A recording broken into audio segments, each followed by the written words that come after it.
போயிருக்காரு, அதுக்கு ரெண்டாவது வந்து அது பிரைம் மினிஸ்டர் வந்துட்டு போயிருக்காரு. சரி, அவங்க மீட்டிங் அவர் வந்திருக்காரு. இதை பற்றி நான் என்ன சொல்லும்? அவங்க கூட்டணி அவங்க கட்சி மீட்டிங்கு அவங்க வந்தாங்க, அவ்வளோதான். நம்ம கட்சி வந்து நம்ம கூட்டணியை விட்டு வெளியே போகாது, இந்த கூட்டணி அமைகிறதுக்கே முக்கிய காரணம் விஜயகாந்த் தான், அதனால அவங்களுக்கான டைமை கொடுப்போம் அப்படின்னு நயினார் நாகேந்திரன் சொல்லியிருக்காரு. அதை பற்றி உங்களுடைய கருத்து என்ன? பொறுத்திருங்கள், நான் எல்லாமே இப்போ சொல்ல முடியாதுங்க. நான் ஏற்கனவே உங்ககிட்ட சொன்னது தான். கட்சியில் எங்களுடைய நிர்வாகிகள் எல்லாரையும் கலந்து நாங்கள் ஒரு டிசிஷன் நிச்சயம் எடுப்போம். அது உரிய நேரத்தில் நாங்கள் அறிவிப்போம்.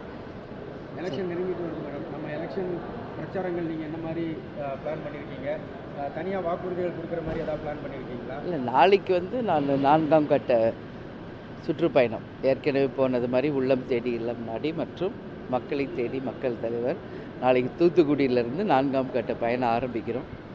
3ஆம் தேதி வரைக்கும் எங்கள் பயணம் இருக்குது. அதுக்கு பிறகு இங்கே வந்து ஒரு நல்ல முடிவாக உங்களுக்கு அறிவிக்கும். எவ்வளோ நாளைக்கு உங்களுடைய கூட்டணி முடிவு எதிர்பார்க்கலாம்? சரி, நெருங்க போகுது. இல்லை, தேமுதிக எங்கள் பிள்ளைங்க, அவங்கள எங்கே இப்போ கல்யாணம் பண்ணி கொடுக்கணும், என்ன டிசிஷன் எடுக்கணும் ஒரு அம்மாவாக எனக்கு தெரியும். உரிய நேரத்தில் அது கரெக்டாக பண்ணுவேங்க. சரிங்களா? நன்றி. நன்றி.